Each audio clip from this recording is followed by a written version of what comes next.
Njerëz mirë se na erdhët prapë tek Marketing Përshëndetje. 3.0 në një episod të ri. Që ç'a bëhet? Shqyrja, na mytët me atë Discordin edhe me atë grupin e WhatsAppit, jeni bo shumë. Edhe hajde Që ta bëjmë ditur robe, është një grup WhatsAppi që kemi ne për Inner Circle të podcastit ton.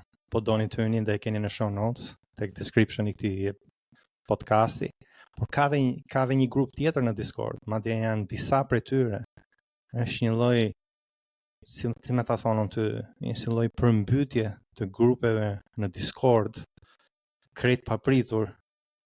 U bë kaq popullor dhe unë vetë jam në 3 grupe, ku unë përpara isha vetëm në një dhe ai që ishte para një muaji. Domethënë në Shqipëri po hyn Discordi fuqishëm, ma mërmendje.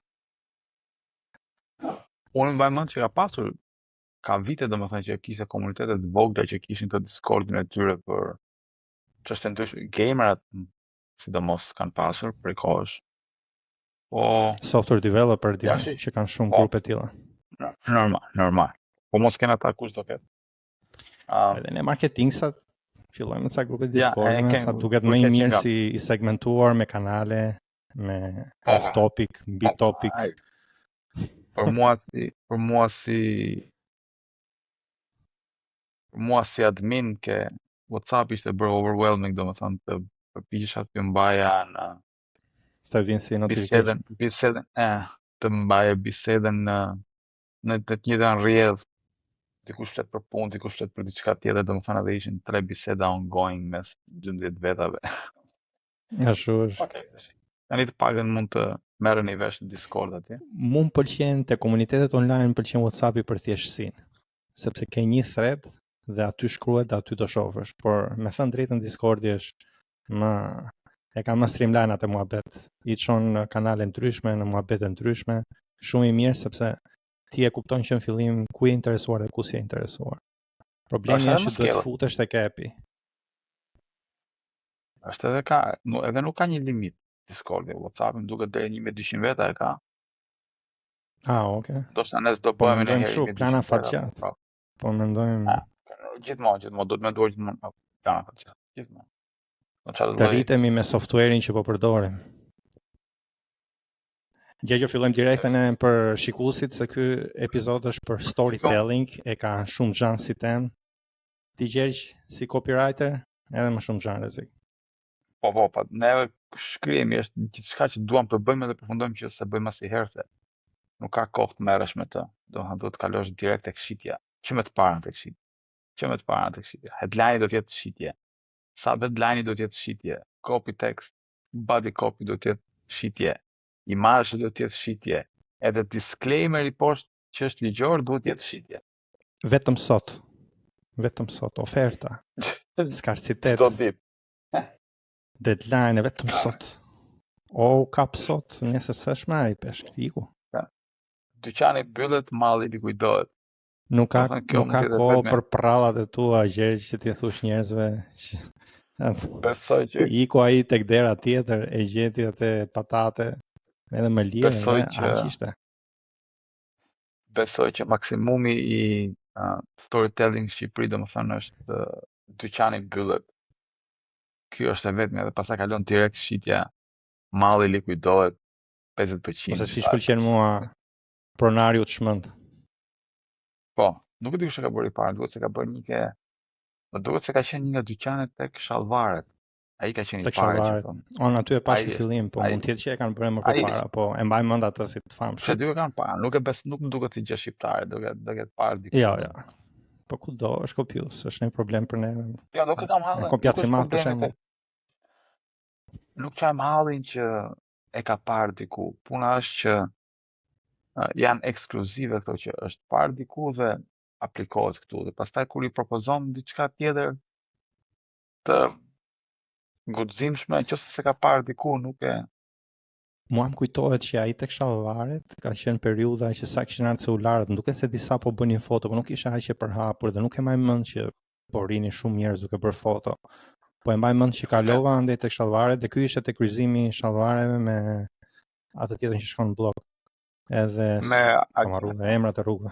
Edhe po flisnin njerëz, shife, pronari, ca po qeshnin, ca femra, pash po qeshnin, sa kokonu pronari u çmend.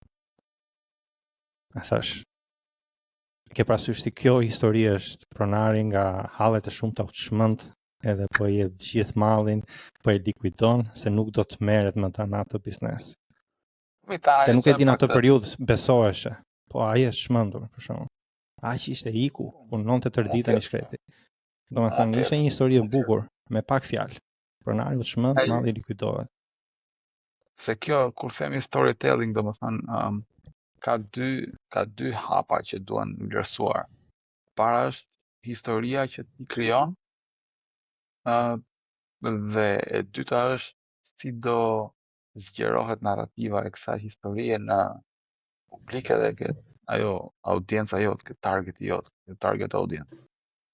Sepse çështja qëndron që ka shumë mënyra për të bërë marketing, që këto nuk kanë fund. Po, një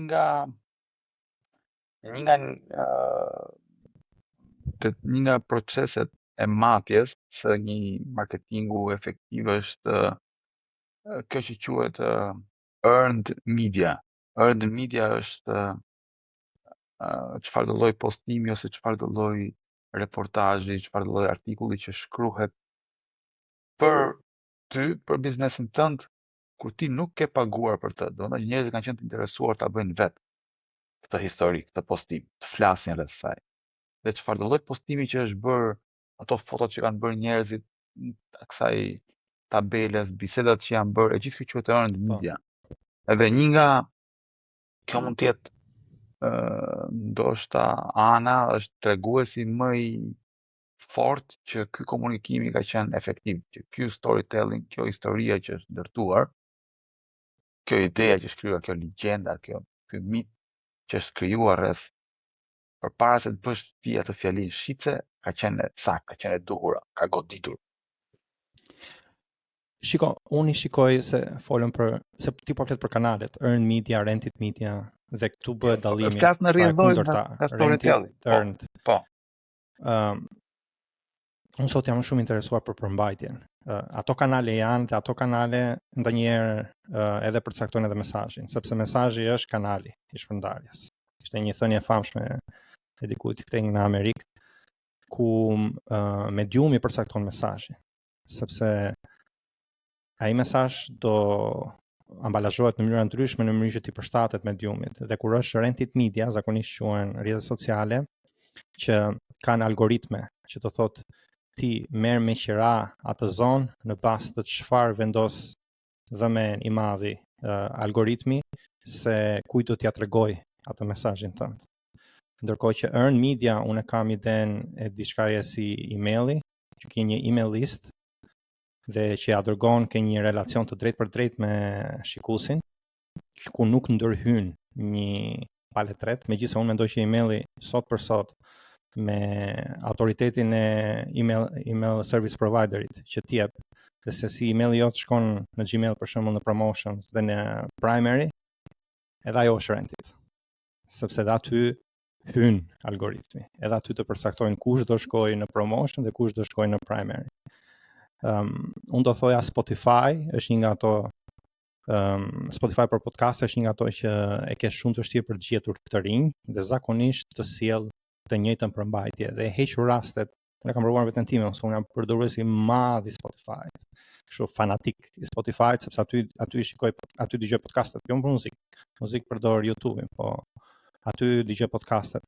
Dhe e di shumë mirë se si mi tregon në feed dhe janë vetëm përmbajtje nga ata që kam parë her pas here, pra që jam kthyer tek ato përmbajtje dhe për një kohë gjatë dhe ato kanali që unë nuk kam parë për 5-6 muaj nuk më vinë më në feed.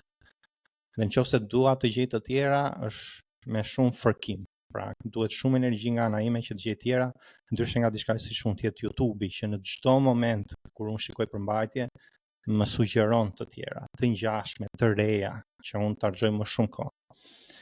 Por pavarësisht kanalit, unë doja të flisja për përmbajtjen, për historinë e suksesshme.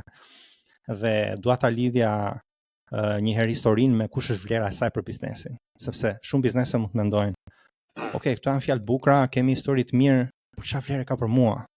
Sepse shumë biznese janë ato pikë që ne bisedojmë her pas here në këtë podcast, në stadin e ky mall me këtë çmim.